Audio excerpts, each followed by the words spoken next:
Bapak itu masuk ke dalam ruang ganti dan memotivasi para pemain.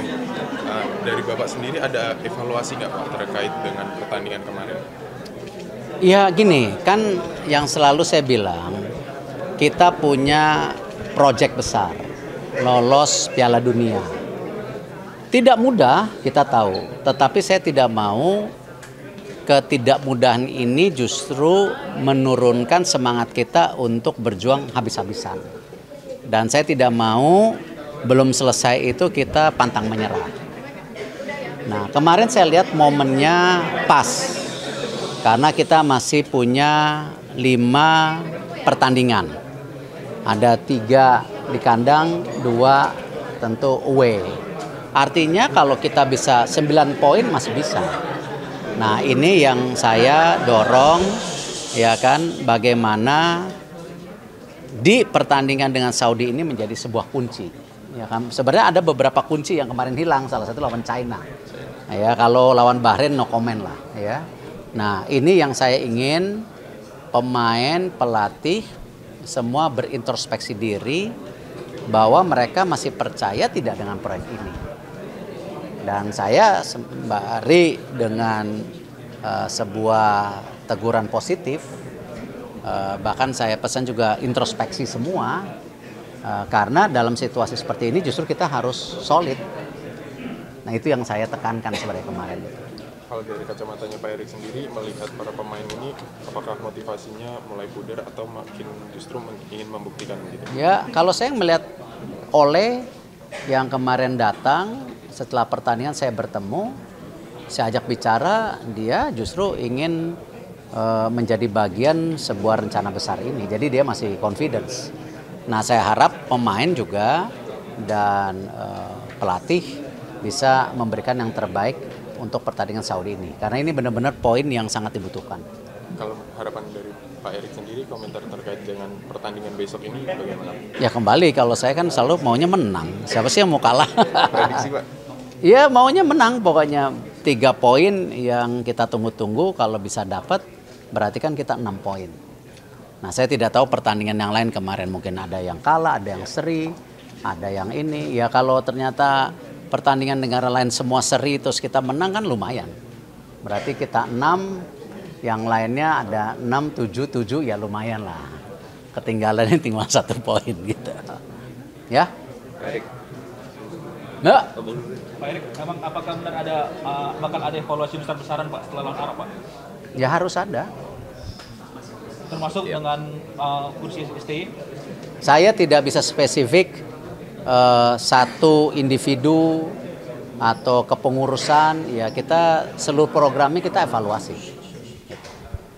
Baik, STI itu kan udah dari 2019 ya, cuma kemampuan bahasa Indonesia maupun Inggrisnya agak sulit. Itu menyulitkan komunikasi di tim juga nggak sih? Oh, saya nggak bisa bicara mengenai itu, yang bisa bicara dari official dan pemainnya. Saya komunikasi dengan Coach Sintayong ya pakai bahasa Indonesia dan bahasa Inggris lewat translatornya. Jadi saya tidak bisa, apakah ini sebuah hambatan, saya tidak mau terjebak dalam diskusi yang mungkin terlalu detail. Ya. Pak Erik, AFF yang tentukan dulu lagi Pak Erik. Dengan membawa skuad timnas U22, target dari PSSI sebenarnya apa sih Pak Erik di AFF? Ya, yang pasti teman-teman media lupa. Padahal kita lagi kirim tim putri juga. Nggak ada yang nanya. Jadi kita sudah mengirimkan tim putri ke Laos untuk AFF.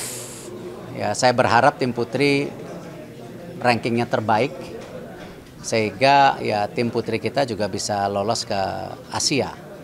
Dan saya lihat beberapa pemain sudah bergabung, baik yang dari liga lokal yang benar-benar dari grassroots, tetapi ada juga Claudia yang kemarin main di U14, sudah konsisten main di tim senior putri sekarang, sekolah di Jerman tapi dia komit mendukung. Juga ada pemain diaspora kita dari Belanda, ada juga dari Amerika kemarin juga. Dan yang menarik usia timnas putri kita ini rata-rata di bawah 22, jadi sangat muda. Nah, saya berharap ini menjadi hal yang positif juga ke depan di bawah Coach Mochi yang sedang terus beradaptasi. Kalau untuk yang putra, terus terang saya belum berpikir dalam. Besok selesai tanding, evaluasi, ya baru kita ngomong AFF juga. Nanti malam saya ada makan dengan AFF, Presiden AFF, General Samet dan Sekjen AFF bertemu saya untuk makan malam. Salah satunya ya sama pasti diskusi mengenai sepak bola Asia Tenggara. Setelah kita diskusi panjang dengan tentu Madam Peng, dengan juga